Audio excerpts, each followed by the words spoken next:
আউযু বিল্লাহি মিনাশ শাইতানির রাজীম। বিসমিল্লাহির রহমানির রহিম।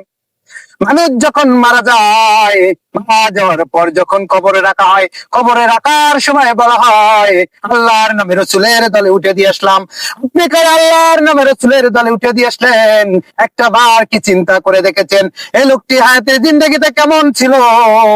যতদিন বেঁচে ছিল এই লোকটি যত বই লিখেছে আল্লাহর কথা লেখে নাই, যত কবিতা লিখেছে ওই নবীর কথা লেখে নাই, মানুষের হক নষ্ট করেছে, এতিম মিসকিনদের খেতে দেয় নাই, মানুষের টুপিওয়ালা দেখলে তাদেরকে ধরে ধরে মারতো, রোজা রাখে নাই, নামাজ পড়ে নাই, আল্লাহর বিরোধিতা করেছে।